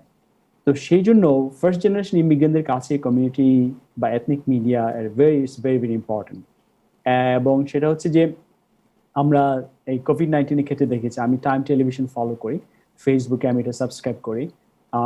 আমি দেখেছি যে আপনার কয়েকদিন আগেও তাহার ভাই একটা অনুষ্ঠান করলেন ইমিগ্রেশন নিয়ে, ইমিগ্রেন্ট যারা আছেন তাদেরকে কিভাবে নতুন নতুন আইন প্রভাব বিস্তার করে। তো এইগুলো হচ্ছে যে উদাহরণ যে কমিউনিটি মিডিয়া এবং এথনিক মিডিয়া কিভাবে রোল প্লে করে আমাদের এই ইমিগ্রেন্ট সোসাইটি বা বাংলাদেশি যে ইমিগ্রেন্ট আছে আমেরিকা তাদের জন্য। তো আমি যে জিনিসটা বলতে চাই সেটা হচ্ছে যে নিউ আমেরিকান মিডিয়া বলে একটা অর্গানাইজেশন আছে, সেখানে তারা গবেষণা করে দেখেছেন যে 3000-এর মতো কমিউনিটি বা এথনিক মিডিয়া আছে আমেরিকাতে। তার মধ্যে 21টি হচ্ছে বাংলাদেশি কমিউনিটি এবং এথনিক মিডিয়া। তো আমরা জানি যে আমরা যদি মার্কিন যুক্তরাষ্ট্রে বাংলাদেশি ইমিগ্রেন্ট যারা আছে তাদের ইমিগ্রেশনের হিস্ট্রি দেখি, আমরা কিন্তু কম্পারেটিভলি আদার ইমিগ্রেন্টস প্রিটি মাচ নিউয়ার। কারণ হচ্ছে বাংলাদেশে ইমিগ্রেশন বাংলাদেশে যারা আমেরিকা এসেছে যারা তারা হচ্ছে ম্যাক্সিমাম সময় এসেছে হচ্ছে যে 70s-এ, কিন্তু আমেরিকার ইতিহাসে ইমিগ্রেন্ট আমরা জানি যে শত শত বছরের পুরনো। তো সেই নতুন অভিবাসী যারা আমেরিকায় আছে বাংলাদেশি, তারা বিভিন্ন সমস্যার সম্মুখীন হয়। এবং হচ্ছে যে আমি আমার পিএইচডির জন্য গবেষণা করেছিলাম, সেটা হচ্ছে যে বাংলাদেশি এবং সাউথ এশিয়ান যারা ইমিগ্রেন্ট আছে তারা হচ্ছে যে সোশ্যাল মিডিয়া কিভাবে ইউজ করে রিলেশনশিপ মেনটেনের জন্য। তো সেই গবেষণা করতে গিয়ে আমি কমিউনিটি মিডিয়ার রোলটাও দেখেছি। সেখানে দেখেছি যে আমাদের যারা বাংলাদেশি কমিউনিটি আছে তারা হচ্ছে যে নিউ ইয়র্কে যে নিউ ইয়র্ক বেসড যে হচ্ছে যে বাংলাদেশি কমিউনিটি মিডিয়াগুলো আছে সেগুলোকে সাবস্ক্রাইব করে এবং এটার উপর ডিপেন্ডেন্ট থাকে, ফার্স্ট জেনারেশন ইমিগ্রেন্ট। তো সেই ক্ষেত্রে আমি মনে করি যে একজন সাংবাদিকতার ছাত্র হিসেবে আমাদের কমিউনিটি মিডিয়া একটা বিশাল রোল প্লে করছে। এবং হচ্ছে যে আপনাদেরকে আমি ধন্যবাদ জানাই একজন বাংলাদেশি হিসেবে এবং হচ্ছে যে প্রথম প্রজন্মের বাংলাদেশি হিসেবে। তো আরেকটা জিনিস আমি বলতে চাই সেটা হচ্ছে যে এই কমিউনিটি মিডিয়া আমাদের হচ্ছে যে নতুন প্রজন্ম যারা আছে, যেমন আমাদের সন্তান, আমাদের হচ্ছে যে ছেলে মেয়ে, তাদেরকে বাংলাদেশ সম্পর্কে, বাংলাদেশিদের কর্মকাণ্ড সম্পর্কে, বাংলা সাহিত্য, বাংলা সমাজ ইত্যাদি বিষয়ে জানাতে পারে। কারণ হচ্ছে যে আমরা জানি যে এই করোনা ভাইরাস আমাদের জন্য একটি নতুন মাত্রা নিয়ে এসেছে আমাদের জীবনে। It's a very challenging time. এবং হচ্ছে যে যারা শিশু কিশোররা বাসায় বসে আছেন, আমরা জানি যে অনেকেই অ্যাপার্টমেন্টে থাকেন, তাদের হচ্ছে যে বড় বাড়ি নেই, সুতরাং শিশু কিশোররা সারাদিন এই যে একটা নির্দিষ্ট গণ্ডির মধ্যে থাকে, তাদের কিছু করারও নাই, স্কুলও বন্ধ, তখন তারা আমরা দেখি যে টেকনোলজির উপর বেশি ডিপেন্ডেন্ট থাকে এবং হচ্ছে সারাদিন আইপ্যাড, আইফোন, কম্পিউটার ইত্যাদি নিয়ে থাকে, বাবা মাও ব্যস্ত থাকে। এখন সবকিছু হচ্ছে অনলাইনে হয়ে গেছে। মানে আপনি ডক্টর দেলোয়ার হোসেন, আপনি এখন আলাপ করছেন যেটা, সেটা হচ্ছে যে লকডাউনে শিশুদের অবস্থা এবং এবং এক্ষেত্রে কমিউনিটি মিডিয়া কি ভূমিকা পালন করতে পারে, রাইট? G G, please. তো আমরা যেটা যদি এই অবস্থাটা দেখি, এটা কিন্তু একটা যুদ্ধকালীন অবস্থার মতো। কারণ মানুষের ইতিহাসে, মানব সভ্যতার ইতিহাসে এরকম ঘটনা আর কখনো ঘটেনি। আমরা জানি যে 1918 সালে যে স্প্যানিশ ফ্লু হয়েছিল, যেটা এখন আমরা ফ্লু নামে চিনি, তখন যে অবস্থাটা সৃষ্টি হয়েছিল তখন কিন্তু এরকম মিডিয়ার প্রভাবটা এত ছিল না। আমরা জানি এখন যে social media, main stream media, এই মিডিয়াগুলো রোল প্লে করছে। মিডিয়াতে একটা কথা আছে, সেটা হচ্ছে যে ইন্টারমিডিয়া এজেন্ডা সেটিং। অর্থাৎ এই যে তাহের ভাই আজকে অনুষ্ঠানটা করলেন টাইম এক্সক্লুসিভ, এটা ফেসবুকে লাইভ যাচ্ছে, মানুষ কমেন্ট করছে, তারা শেয়ার করছে, এবং এই যে আমরা কথাগুলো আজকে অনুষ্ঠান থেকে পাচ্ছি, এইটার মাধ্যমে অনেক মানুষ বিভিন্ন বিষয় শুধু জানছেই না, তারা ডিসিশন নিচ্ছে যে তারা কি করবে। যেমন শাহেলা আপা বললেন এমপ্লয়মেন্টের কথা, নাজমুল ভাই ব্রিফ করলেন যে কি কি আনএমপ্লয়মেন্ট বেনিফিট পাওয়া যায়। এর ভিত্তিতে মানুষ পরবর্তীতে কি করবে সেটা সিদ্ধান্ত নিচ্ছে। কিন্তু আমরা শিশুদের এরকম কিন্তু অনুষ্ঠান দেখি না। আমরা জানি যে শিশুরা একটা চ্যালেঞ্জিং টাইমের মধ্যে দিয়ে যাচ্ছে, যে হচ্ছে যে তারা মেন্টালি অনেকটা স্ট্রেস। এই যে আমরা নিউ ইয়র্কে এত মানুষ মারা গেল, এত বাঙালি ভাই বোন, বাংলাদেশি ভাই বোন মারা গেল, এটা কিন্তু শিশুদের মননে একটা প্রভাব বিস্তার করেছে। যে তারা দেখছে যে এরকম মৃত্যু, তারা দেখছে এরকম যে শোক, কান্নার রোল প্রত্যেকটা ঘরে ঘরে, এবং হচ্ছে যে এই যে নেগেটিভ এবং হচ্ছে যে নেতিবাচক একটা প্রভাব তাদের মানসিক বিকাশে, তাহলে আপা হয়তো আরো ভালো বলতে পারবেন যে তিনি হচ্ছে মেন্টাল হেলথ নিয়ে কাজ করেন, মানসিক বিকাশে একটা ব্যাপক ভূমিকা পালন করছে। আমরা জানি, আমরা যদি গণমাধ্যমের তথ্য দেখি, গণমাধ্যমের তথ্য আছে সেটা হচ্ছে যে শিশুরা হচ্ছে বড়দেরকে রোল মডেল হিসেবে দেখে। অর্থাৎ আমি যদি বাসায় মন খারাপ করে থাকি, বা আমি যদি বাসায় একটা আচরণ করি, সেটা আমাদের বাসায় যদি কোনো সন্তান থাকে তাদেরকে প্রভাব বিস্তার করবে। তো সেই ক্ষেত্রে এই যে একটা চ্যালেঞ্জিং টাইম, এই চ্যালেঞ্জিং টাইমে কমিউনিটি মিডিয়া, বাংলাদেশের কমিউনিটি মিডিয়া শিশুদের বিকাশে একটা গুরুত্বপূর্ণ ভূমিকা পালন করতে পারে। কিভাবে পারে? সেটা হচ্ছে যে শিশুদের জন্য অনুষ্ঠান করা, শিশুদের জন্য বিভিন্ন শিক্ষামূলক অনুষ্ঠান করা, তারা যেন এই যে চ্যালেঞ্জিং টাইম, এই যে একটা দুর্যোগ, সেই দুর্যোগে তারা যেন তাদের এটাকে মেনে নিতে পারে। কারণ হচ্ছে করোনা ভাইরাস কিন্তু আমাদের থেকে আর যাবে না কখনো, it's going to B with us forever. সুতরাং তারা যেন এটার সাথে অ্যাডজাস্ট করে নেয়, কিভাবে এটা থেকে মুক্তি পায়, কিভাবে এটা থেকে হচ্ছে যে দূরে থাকতে পারে, এসব শিক্ষামূলক অনুষ্ঠান শিশুদের মতো করে দিতে হবে।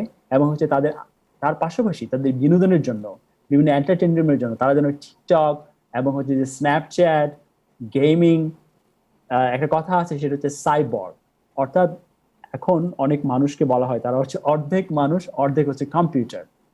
কারণ হচ্ছে তারা সারাক্ষণ কম্পিউটারের সাথে থাকে, গেমিং এর মধ্যে থাকে, তাদের মধ্যে কোনো সোশ্যালাইজেশন নাই, সোশ্যাল রিয়েলিটি নাই। তো তো এইসব যে গ্যাপগুলো আছে সেই গ্যাপগুলা পূরণের জন্য আমাদের community media, ethnic media, it could play very strong role.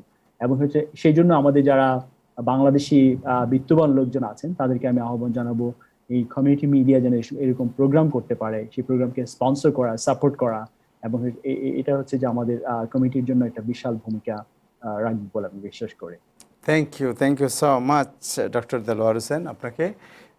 আমরা এখন যাচ্ছি ডক্টর শওকত আলী আপনার কাছে, যে আপনি জানেন যে দ্বিতীয় দফায় যে মহামারীর যে আশঙ্কা, যেটা নাজমুল হাসান একটু আগে বলেছেন যে যুক্তরাষ্ট্রের অবস্থা খুব একটা সুবিধা না, বিভিন্ন স্টেটে আবার বেড়ে যাচ্ছে মহামারী এবং মানুষের সংক্রমণ এবং মৃত্যুর হারও বাড়ছে।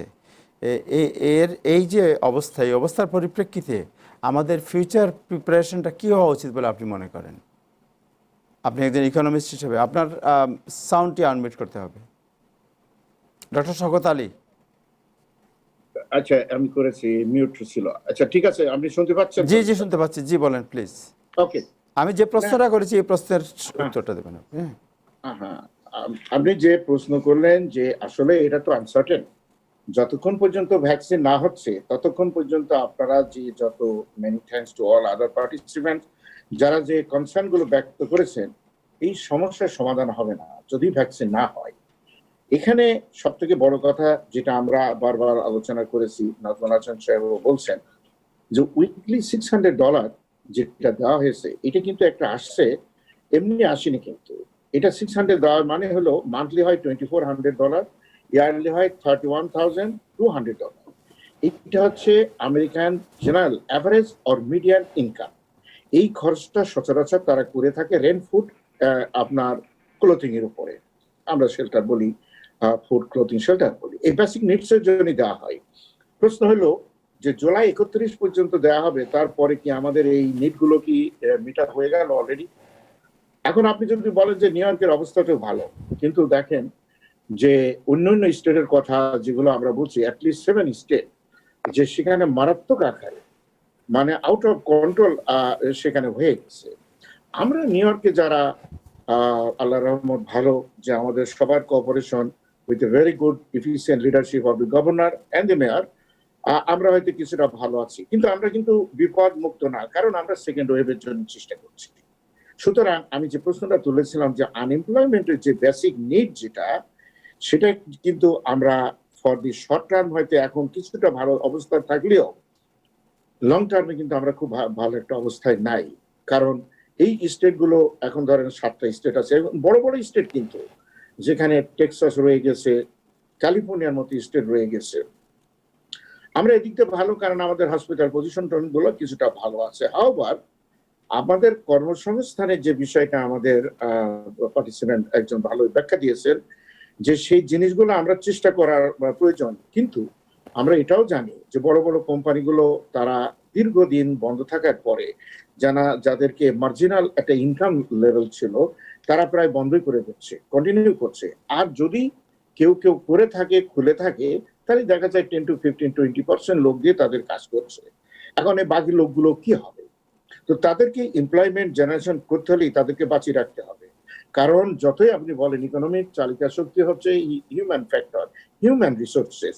তাদের যদি আপনি বাঁচিয়ে না রাখেন এবং তাদের বলেন আচ্ছা কাজে যাও, কাজে অসুস্থ হইলো, এবার হাসপাতালে গেল, মানে এই সাইকেলটা থেকে আমাদের বেরিয়ে আসতে পারবো আমরা তখন যখন আমি আগেই বলেছি সেটা হলো আমাদের ভ্যাকসিন।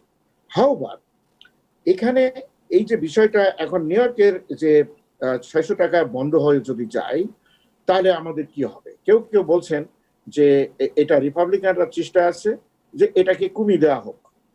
আপনার 600 টাকার পক্ষে কিন্তু আপনার ডেমোক্রেটরা অবস্থান নিয়ে বসে আছে কংগ্রেসের, সিনেট এটা পাস হয়নি। কিন্তু মনে রাখতে হবে আমাদের ইলেকশন আসছে, ইলেকশনে আমরা সোজা কথায় যদি ধরি, যদিও আমাদের টাকা আমাদেরকে দেওয়া হয়, আপনি মনে করেন যে এটা পরের টাকা পরের দেওয়ার মতো। এখানে রিপাবলিকানরা চেষ্টা করছে 4-5 মাসের ভিতরে যদি আমি $1.3 ট্রিলিয়ন দিতে পারি, যেটা তার সামনে রয়েছে, তাহলে আমি একটা বাহবা পাবো বা ইলেকশনে তার কিছু সাশ্রয় হবে। অন দ্য আদার হ্যান্ড ডেমোক্রেটরা বলবে যে হ্যাঁ, এটা সাধারণ গরিব মানুষ যারা আমাদের সাপোর্টার, তাদেরও উপকৃত হবে। সুতরাং আমি যেটা মনে করি যে হয়তোবা জুলাইতে বা আগস্টে যখন কংগ্রেস ফুল ফ্লেজ তারা বসার চেষ্টা করবে তখন একটা কিছু করতে হবে। কিন্তু আমাদের ডক্টর আলী আমাদের প্রশ্ন আমার ধারণা যে স্টিমুলাস প্যাকেজ বিশেষ করে ইলেকশন ইয়ারটা চিন্তা করেই আমার একটা ধারণা হচ্ছে যে এটা। আপনি আর একটা কথা যে গত সপ্তাহে কিন্তু 1.3 মিলিয়ন লোক কিন্তু অ্যাপ্লাই করেছে, তাই নয়, এর আগে করেছে 1.4 মিলিয়ন, তার আগে করেছে 1.2 মিলিয়ন। তার প্রত্যেক সপ্তাহে কিন্তু আনএমপ্লয়মেন্ট যে জিনিসটা নট লেস দ্যান 1 মিলিয়ন। তো ফলে আপনি এগুলো মাথায় রেখে অর্থনীতিকে লং টার্মে নিয়ে যেতে হবে, তাহলে তাদেরকে অবশ্যই শর্ট টার্মে তাদেরকে বাঁচিয়ে রাখতে হবে। তাতে আমি আশা করি যে এটা গভর্নমেন্ট হেল্প ছাড়া, federal, state and local government help ছাড়া এটা সম্ভব না। ডক্টর আলী, আমরা যেটা আপনার কাছে জানতে চাচ্ছিলাম সেটা হলো যে এই যে দ্বিতীয় দফা মহামারীর আশঙ্কা, ইকোনমিক ক্রাইসিস, এই ক্রাইসিসের মধ্যে আমাদের কি ধরনের প্রিপারেশন দরকার, আপনি যদি 1 মিনিটে বলতে পারেন আমাদেরকে। না, আমি বাংলাদেশের মানুষদের সম্পর্কে আমরা ইন জেনারেল যেটা আমি বলেছি আগেই, যে সচরাচর দেখা যায় যে আমাদের বাংলাদেশের মানুষ একটু লজ্জা তাদের থাকে, হুইচ ইজ ভেরি গুড। কিন্তু আমি যারা এই সব লাইন দিয়ে খাবার টাবার নিয়েছে, আমি নিজে পর্যবেক্ষণ করে দেখেছি, তাদের সাথে কথাও বলেছি, যে তারা কিন্তু বিভিন্ন বাইরের লোকজন, সব বাংলাদেশের লোক খুব কম যাচ্ছে। একটা কথা, গুড ফুড কোয়ালিটি কিন্তু গুড। আমি যারা এটা নিয়েছে আমি তাদের সাথে কথা বলেছি পার্সন টু পার্সন, তারা বলেছে যে কখনো কখনো কোনো ইম্পোর্টিং হালাল ফুড কিছু কিছু হয়তো বা আছে। আমি অনুরোধ করব যে ভাই, যে টাকাটা আপনি পাচ্ছেন সে 600 হোক প্লাস সামথিং হোক, টাকাটা রাখার চেষ্টা করেন ফর শর্ট টার্ম। এখানে মনে রাখতে হবে তাহের ভাই যে প্রায় $10 বিলিয়ন শর্টেজ রয়েছে নিউ ইয়র্ক সিটি বাজেটে, এবং এর মোট রয়েছে আপনার নিউ ইয়র্ক স্টেট বাজেটে। আমরা জানি না যে কোন মুহূর্তে কোন ফ্যাসিলিটি আমাদেরকে বন্ধ হয়ে যাচ্ছে, এবং রোগের আশঙ্কা, মৃত্যুর আশঙ্কা তো আমাদের সবসময় রয়ে গেছে, সেটা রয়ে গেছে। ফলে আমি বলে করবো যে আপনারা এই টাকাটা যেহেতু গভর্নমেন্ট দিচ্ছে, দয়া করে তার অ্যাটলিস্ট জেনারেল আমাদের ইকোনমিক্স এর কথায় 25% বলা হয়। এই মুহূর্তে যে কথা আপনি বলছেন কোভিড এর জন্য, আমি মনে করব যে 50 to 65% এটা যদি সেভ করা যায়, তাহলে আমাদের কিন্তু ভবিষ্যতে কাজে লাগবে। তারপর আর একটা জিনিস মনে রাখবেন যে ফেডারেল গভর্নমেন্ট, বর্তমান প্রেসিডেন্টের কথা আপনারা আলোচনা করেছেন, আমি ডিটেল যাব না, কিন্তু তাদের যে কার্যকলাপগুলো, it's a highly lack of coordination. যে কথা ফলসের কথা আমাদের নজরুল হাসান বলেছেন, এটা কি হয় দুনিয়ার একটা সর্বশ্রেষ্ঠ স্টেটে কেউ কারোর সাথে কোঅর্ডিনেশন করছে না? আছে আনএমপ্লয়মেন্ট, না আছে ইকোনমিক ফিউচার, না আছে আপনার মেডিকেল ট্রিটমেন্ট। হয়তো নিহতের হাসপাতাল, আপনি দেখেন ফ্লোরিডার কি অবস্থা। সুতরাং আমরা মনে করি যে গিভেন দিস সার্কামস্টেন্সেস, আমাদের যাদের কিছু ইনকামের এখনো সুযোগ রয়েছে তারা সেই ইনকামটা সেভ করবে। আর দ্বিতীয় কথা, আমি আবারও রিকোয়েস্ট করব, এই কথা বিশ্বাস করবেন না যে 25 বন্ধ হবে, 31 বন্ধ হবে, যা বন্ধ হয় হোক, আপনি কিন্তু একজন ইন্ডিপেন্ডেন্ট কন্ট্রাক্টর, ইন্ডিপেন্ডেন্ট মানুষ হিসেবে এখন আপনি অ্যাপ্লাই করবেন। আপনার অ্যাপ্লাইটা করা হবে, আমি শুনেছি অনেকের ব্যাক পে দেওয়া হয়েছে, যদিও তারা অ্যাপ্লাই করেছে দেওয়া হয়েছে। আমি বাংলাদেশের সমস্ত মানুষের, এমনকি আমাদের মা বোনরা যারা সামান্য কাজ করে থাকতো, তাহের ভাই এই কথাগুলো জোর দেবেন যে তারা কাজ করে কিছু ইনকাম করতো, হয়তো তার রেকর্ডও নাই, ভাই সেও অ্যাপ্লাই কেন করছে না? তাকে বোনটা বললো যে উনি এবং এই সাহায্য আমাদের বোনদের করা উচিত, আমাদের হাউস ওয়াইফদের করা উচিত। Why not? তারা কিছু যদি পায়, 2-4-5 হাজার টাকা ব্যাক পে পেয়ে যায়, you have still time up to 31st of July। Thank you. তো আমি অনুরোধ করবো যে বাংলাদেশের মানুষগুলো যাতে এই ব্যাপারে সচেতনতা তারা লাভ। Thank you so much. Thank you ভাই। Thank you so much. দর্শক, আমরা যাচ্ছি এখন আব্দুল ওয়াহিদ চৌধুরী জাকিরের কাছে। জাকির, আপনাকে ওয়েলকাম জানাচ্ছি অনুষ্ঠানে। আসসালামু আলাইকুম, সবাইকে ভালো আছেন? জি, সবাই ভালো। আপনাকে যেটা জানতে চাই যে আপনি তো জানেন যে আনএমপ্লয়মেন্ট বেনিফিট, যারা ফেডারেল বেনিফিট, এই মাসের এন্ডে শেষ হয়ে যাচ্ছে, তারপরে 39 উইকস পরে আপনার আনএমপ্লয়মেন্টও থাকবে না। তাহলে যারা আনএমপ্লয়মেন্ট নিচ্ছেন, কাজ পাবেন না, তাদের যে ফিউচার, তারা কি করবেন? এটা কি বাড়ার কোনো সম্ভাবনা আছে না? তাদের ব্যাপারে আপনার কোনো পরামর্শ আছে কিনা? আসলে the truth is, এখন পর্যন্ত মনে হচ্ছে না যে $600 যে PUA যেটা আছে ওইটা কোনো ধরনের মানে এক্সটেনশন পাবে। যদিও কিছু কিছু স্টিমুলাস প্যাকেজ নিয়ে এখন কংগ্রেসের কথা হচ্ছে অনেক, এটা তো গত প্রায় অলমোস্ট প্রায় 2 মাস ধরেই কথা হচ্ছে। and কোন জিনিস পাস হবে কোন জিনিস পাস হবে না, this is different thing. আর যে PU এর যে $600, there are various opinion about how much did it had a positive impact on the economy. এটা একটু questionable. So যদি stimulus package আসেও next time, I don't think that is going to be on a scale as it was in PUA.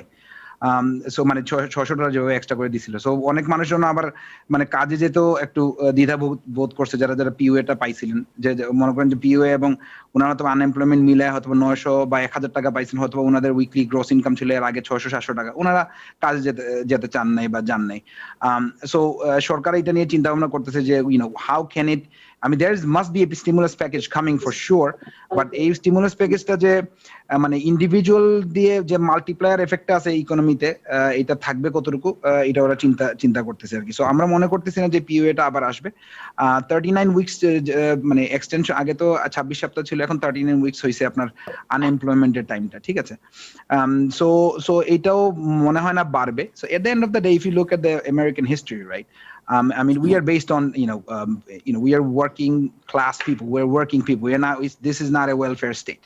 So, যারা কাজে যেতে দ্বিধাবোধ করেছেন বা জান নাই বা what not, you should have you should start looking for jobs or start going into, looking for jobs or start going back to your work, because আপনার যদি রিলেশনশিপ আপনাদের মানে এমপ্লয়ারদের সাথে খারাপ হয়ে যায়, এটাও আস্তে আস্তে ঠিক করা দরকার, কারণ it may be, as doctor সাহেবও বললো, যে it could be a very bad time coming soon. আচ্ছা, আরেকটা জিনিস আমি জানতে চাই, ইআইডিএল লোনের এখনো অ্যাপ্লিকেশনের সুযোগ আছে কিনা আপনার? জি, সো এসবিএল লোনের যে দুইটা অংশ, কয়েকটা অংশ ছিল অ্যাকচুয়ালি আমাদের কমিউনিটিতে, যেটা বেশি কথা হচ্ছে, এটা ইআইডিএল এবং পিপিপি দুইটাই এখন ওপেন আছে।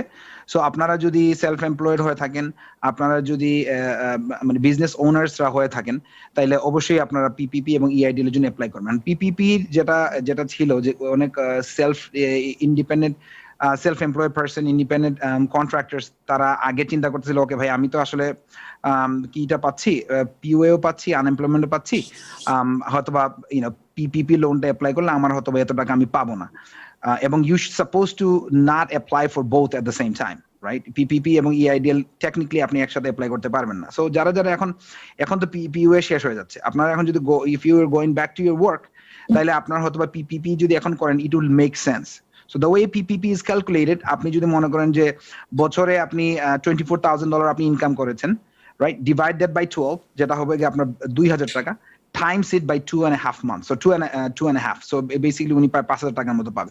So that's the easy calculation, and এই টাকাটা কিন্তু মানে 3 থেকে 4 days এর মধ্যে আপনার ফান্ডেড হয়ে যাচ্ছে। তো যারা পিপিপি লোন করেন নাই, অবশ্যই আপনারা পিপিপি লোন করবেন। ইআইডিএল ও same thing, only thing we have to, there are confusion in our community as far as how we should be spending that money. অনেকে মনে করতেছেন আমি অনেক টাকা পাইছি, স্পেশালি ইআইডিএল এর দিকে অনেক টাকা পাইছেন, 60-70 whatever or 1.5 লাখ টাকা পর্যন্ত পাইছেন বিভিন্ন বিজনেস ক্ষেত্রে। ওনারা হয়তো মনে করছেন I want to expand the business, I want to buy a car or house or whatnot, right? So you just have to be careful about your, what are the purposes of spending that money. আপনাদের যদি কন্ট্রাক্টটা ভালো করে পড়েন, তাহলে দেখতে পারবেন যে long term date আপনি কিন্তু মারতে পারবেন না, গাড়ির পেমেন্ট পুরোটা করতে পারবেন না, বাড়িতে আপনি পেমেন্ট করতে পারবেন না। So there are some limitations, just make sure you are abiding by the limitations. And if you're not getting audited, then that's a different thing. But it seems like there will be some audits because there are a lot of frauds or fraudulent activities are happening right now. So last প্রশ্ন আপনাকে করতে চাই যে যারা ইতিমধ্যে ইআইডিএল loan বা SBI loan apply করেছেন এবং এর মধ্যে অ্যাপ্লাই করার পরে যিনি এই কোম্পানির প্রধান বা যার নামে বা যার সোশ্যাল সিকিউরিটিতে অ্যাপ্লাই করা হয়েছে, তিনি যদি চেঞ্জ হয়ে যান বা তাদের যদি তিনি বিক্রি করে দেন তার পার্টনারশিপ, তো নতুন পার্টনার কিভাবে এই সেম ধরনের অ্যাপ্রুভ হয়ে আছে লোনটা, কিন্তু লোনটা নেয় না, এর মধ্যে মালিকানা চেঞ্জ হয়ে গেছে, তারা কি করবে? আচ্ছা, সো তারপরে এই কোয়েশ্চেনের কয়েকটা পার্ট আছে। মনে করেন আপনি ইআইডিএল লোনটা নেবেন, ইআইডিএল লোনটা কিভাবে অ্যাপ্রুভাল হয়? আপনি যদি 24,000 এর নিচে থাকেন, তাহলে this is basically no collateral is needed. It's not backed by a personal guarantee. It's backed by your business. So in that sense, if it's less than $25,000, তাহলে এক ধরনের চিন্তা, basically you just have to send an email to the SBA saying that it's not backed. So basically most likely it's going to be carried forward to the business name. এখন যদি আপনি 1.5 লাখ টাকা আপনি যদি লোন পেয়ে থাকেন, এখন আপনার যদি সিইও এর আন্ডারে এটা ইআইডিএলটা অ্যাপ্লাই করা ছিল, তাহলে ওই CEO basically he said I am going to be personally guaranteeing that money because it's $150,000 over $25,000, right? So in that case দুইটা অপশন আছে। এক হলো you pay that loan off and you're off the hook. Second option হলো আপনারা you have to send an email to SBI. ওকে, তখন আপনাকে name চেঞ্জের জন্য অ্যাপ্লিকেশন আবার পাঠাবে। নতুন যে সিইও বা নতুন যে পার্সনের আন্ডারে আপনি এই লোনটাকে ক্যারি অন করতে যাচ্ছেন ওর আন্ডারে এটা ট্রান্সফার হবে। So it's basically almost like a selling of your house, right? So you are going to be you're basically going to be a new mortgage almost. So that would be the case in that situation. Thank you so much, thank you. দর্শক, আমরা আমি তাহের ভাই আপনাকে একটা জিনিস আমি শুধু সবাইকে মনে করে দিতে যাচ্ছি, এবং অনেক যেগুলো কোয়েশ্চেন পাচ্ছি আমরা, যে July 15th is the deadline for the tax preparation, but obviously you can do an extension until October 15th. For businesses, corporation, same thing. For LLCs and partnership is actually September 15th, right? So যারা এখন পর্যন্ত tax return করেন নাই এবং maybe next 2 days করতে পারবেন না, আর আপনাদের যদি ট্যাক্সের লায়াবিলিটিতে থেকে থাকে, তাহলে আপনি মানে পেমেন্টটা করে তারপর এক্সটেনশন নিয়ে যেতে পারবেন অক্টোবর 15 তারিখ পর্যন্ত। সো আপনি জুলাই 15th এর মধ্যে আপনি এক্সটেনশনটা ফাইল করবেন, কিন্তু ওই অ্যাপ্লিকেশনের সাথে আপনি পেমেন্টটা করে নেবেন। Otherwise you have time until October 15th. So I'm just trying to remind the community about that. ধন্যবাদ জাকির আপনাকে। আমি যাচ্ছি জনাব নাজমুল হাসান আপনার কাছে। Do you have any update? Nazmul Hasan, আপনার কাছে কোনো আপডেট আছে, এর লেটেস্ট কোনো আপডেট? আপনার সাউন্ড আনমিউট করা আছে নাজমুল ভাই, সাউন্ডটা আনমিউট করা আছে, সরি মিউট করা আছে আপনার সাউন্ড। ওকে, এখন শোনা যাচ্ছে? জি, শুনতে পাচ্ছি। হ্যাঁ, যাচ্ছে, বলেন। সেটি হচ্ছে যে আমরা এতক্ষণ আনএমপ্লয়মেন্টের কথা বলেছি, আমরা বিভিন্ন জবের কথা বলেছি, কিন্তু একটি খবর কিন্তু আজকে এসেছে মোটামুটি, সেটা হচ্ছে north western university institute of policy studies, তারা স্টাডি করেছে। সেটা হচ্ছে যে আমেরিকার বর্তমান সংকটের কালে আমরা যেটা এখনো অনেকে হয়তো ফিল করছি না, সেটি হচ্ছে যে প্রচুর আমেরিকান খাদ্য সংকটে ভুগতে যাচ্ছে, এবং অনেকেই এখন রাত্রিবেলা না খেয়ে থাকছেন। তার কারণ তাদের জব নাই, অনেকে আনএমপ্লয়মেন্টও পাচ্ছেন না, এবং অনেকের পক্ষে ইনকাম ব্যাপক হারে ড্রপ করেছে। এর ফলে অনেকে না খেয়ে যাচ্ছেন। যদিও নিউ ইয়র্ক সিটির মেয়র প্রায়শই বলে থাকেন, প্রতি সাংবাদিক সম্মেলনে বলেন যে তিনি চান না কোনো নিউ ইয়র্কবাসী না খেয়ে থাকুন। এই জন্য প্রায় $140 মিলিয়ন একটা বাজেটও আছে, যদিও এটার অনেকটাই অপচয় বলে মনে হচ্ছে, কারণ এই খাওয়াগুলো অনেকেই খেতে পারছেন না, কিন্তু সেটা ভ্যান্ডাররা ঠিকই প্রস্তুত করছে। কিন্তু নর্থ ওয়েস্টার্ন ইউনিভার্সিটির যে স্টাডি, তাদের দেখা যাচ্ছে যে যারা ফুড ব্যাংকে যাচ্ছে খাবার নিতে, এদের ভিতর 40%, অর্থাৎ শতকরা 40 জনই নতুন, এরা আগে কখনো খাবার গ্রহণ করতে যাননি ফুড ব্যাংকে। এর পরিমাণটা বেড়ে যেতে পারে, এবং আমি মনে করি যে কথাটি একটু আগে জাকির ভাই বললেন এবং আমাদের অধ্যাপক সাহেব বললেন বেশ কায়দা করে, যে সবার পকেটে যা টাকা পয়সা আছে একটু সঞ্চয় করার চেষ্টা করেন, ভবিষ্যতের দিন আর একটু খারাপ হতে পারে। Thank you so much, thank you জনাব নাজমুল হাসান। শায়লা ইফতেখার, আপনি যদি 30 সেকেন্ডে কিছু বলতে চান, লাস্ট শেষ আপডেট। Sure, absolutely. যেটা one of the panelists বললেন যে আমাদের Bangladeshi community in our diaspora, people are like shy, একটু লজ্জা করেন। এই যে ফুড ব্যাংকের কথা বললেন, আপনাদেরকে কুইকলি মনে করিয়ে দিতে চাই যে 80% of the Congress are up for elections. So আপনাদের যে লোকাল কমিউনিটির যে লিডার্স আছে, you have every right to call them. আপনারা ভোট দিচ্ছেন, and all these resources যেগুলো হচ্ছে আপনার খাওয়ার জন্য অথবা আপনার জবস এর জন্য, they have it, and আপনাকে সেই রিসোর্সেস গুলো দিবে, and also আপনার হালাল যেগুলো খাওয়া সেটাও কিন্তু তারা দিচ্ছে। এটা হচ্ছে গ্রাসরুট লেভেলে, which is very very important. আপনার স্কিলস গুলোকে কারেন্ট করুন, আপনার রেজুমে গুলোকে কারেন্ট করুন, আপনার যে ইকোনমিক্স বলছেন যে আপনি পয়সাগুলোকে সঞ্চয় করবেন, আপনার স্কিল আর রেজুমেও কিন্তু আপনার জন্য একটা big tool for you to go to back to work and earn a living. Thank you Shaila, আপনাকে আমাদের সময়, we are out of time. আমরা ডক্টর দেলোয়ার হোসেন, আপনার কাছে 30 second, only 30 second I have, last যদি কোনো কনক্লুশনারি রিমার্ক থাকে আপনার। শিওর। আমি মনে করি যে আজকে এই যে দুর্যোগ চলছে, এই যে আমরা চারিদিকে আমরা যে নেতিবাচক কথা শুনছি, সেক্ষেত্রে community media like time television তারা একটা পজিটিভ রোল প্লে করতে পারে। কারণ হচ্ছে যে এই দুর্যোগ কিন্তু খারাপ সময় কেটে যাবে, এবং এটার জন্য মানুষ যেন আতঙ্কিত না হয়, তারা যেন অ্যাকুরেট ইনফরমেশন পায়, সেজন্য আমাদের কমিউনিটি মিডিয়া একটা বিশাল রোল আছে, এবং আমি মনে করি যে আমাদের কমিউনিটি মিডিয়া সে রোল প্লে করছে। Specifically corona virus is an emerging disease, it's a novel disease. তো এই ক্ষেত্রে যে আপডেট হচ্ছে প্রত্যেক মুহূর্তে, আমরা একবার শুনি যে মাস্ক হো বলছে যে মাস্ক না পড়লে হবে, আবার হো পরে আপডেট দিচ্ছে যে না পড়তে হবে। আমি মনে করি কমিউনিটি মিডিয়া ইনফরমেশন দেওয়ার ক্ষেত্রে ক্রস চেকিং করবে এবং হচ্ছে আপডেটেড ইনফরমেশন দিবে। এবং মানুষকে আমরা সর্বশেষ এই কথাটা বলতে চাই যে এই দুর্যোগ, এরকম পৃথিবীর মানব সভ্যতার ইতিহাসে এরকম দুর্যোগ অনেক সময় এসেছে এবং চলে গেছে, এটাও চলে যাবে এবং এটা সময়ের ব্যাপার মাত্র। Thank you so much, thank you.